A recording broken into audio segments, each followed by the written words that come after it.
ഇനി നമുക്ക് നോക്കാം എന്താണ് വിവാദമായ ഈ MEC7 കൂട്ടായ്മ എന്നത്. ആരൊക്കെയാണ് ഈ കൂട്ടായ്മയുടെ ഭാഗം? കാണാം 24 എക്സ്പ്ലെയിനർ.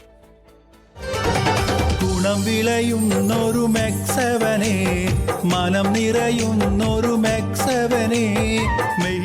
ഇന്ത്യൻ പാരാമിലിറ്ററി സർവീസിൽ നിന്ന് സ്വയം വിരമിച്ച മലപ്പുറം കൊണ്ടോട്ടിത്തുറക്കിലെ പി സലാഹുദ്ദീൻ തുടക്കമിട്ട ആരോഗ്യ പ്രസ്ഥാനമാണ് MEC7 അഥവാ മൾട്ടി എക്സസൈസ് കോമ്പിനേഷൻ.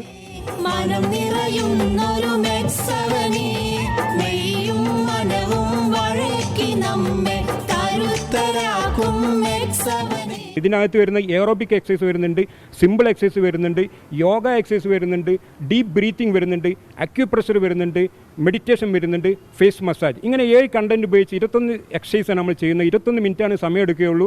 നാട്ടുകാരുടെ ജീവിതശൈലി രോഗങ്ങൾക്കുള്ള പരിഹാരം എന്ന നിലയിൽ വ്യായാമ മുറകൾക്കായി സലാഹുദ്ദീൻ നാട്ടിൽ 2012 MEC7 തുടങ്ങുന്നത്. 2022 മുതൽ പുതിയ ശാഖകൾ ആരംഭിച്ച MEC7 മലബാറിൽ 2 വർഷത്തിനുള്ളിൽ 1000ഓളം യൂണിറ്റുകളായി വളർന്നു. ഫീഡ്ബാക്സും കാര്യങ്ങളും നേരത്തെ എടുത്ത് സ്ക്രൂട്ടിനി ചെയ്തു, അനലൈസ് ചെയ്തതിന് ശേഷം എനിക്ക് മനസ്സിലായി ഇത് വലിയ ജീവിതശൈലി രോഗങ്ങളിൽ നിന്നൊക്കെ വളരെ പെട്ടെന്ന് 2-3 മാസം കൊണ്ട് pressure, cholesterol, fatty liver, uric acid തുടങ്ങിയ അസുഖങ്ങൾക്കൊക്കെ നന്നായിട്ട് റിലീഫ് കിട്ടുന്നുണ്ട്. പലർക്കും അതിന് പൂർണ്ണമായിട്ട് മുക്തമാകാൻ വരെ സാധ്യമാകുന്നുണ്ട്.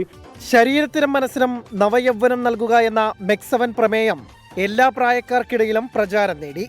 Aerobics, physiotherapy, yoga, meditation, face massage, acupressure, deep breathing തുടങ്ങി ഒരു ദിവസം 21 മിനിറ്റ് മാത്രം വേണ്ടിവരുന്ന 21 വ്യായാമ മുറകൾ ഉൾക്കൊള്ളുന്നതാണ് MEC7.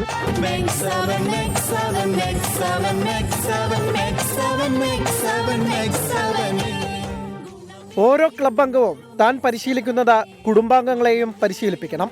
പക്ഷാഘാതം വന്ന രോഗികളെ സന്ദർശിക്കുകയും രോഗികളെ കൊണ്ട് കഴിയുന്ന വ്യായാമം ചെയ്യിപ്പിക്കണം തുടങ്ങി നിരവധി നിർദ്ദേശങ്ങൾ കൂട്ടായ്മ നൽകുന്നു.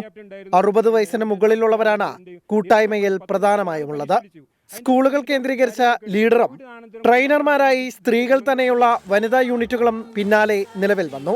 UAE ഉൾപ്പെടെ വിദേശ രാജ്യങ്ങളിലേക്കും MEC7 വളർന്നു.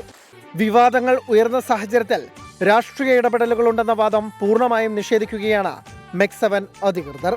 Research desk 24.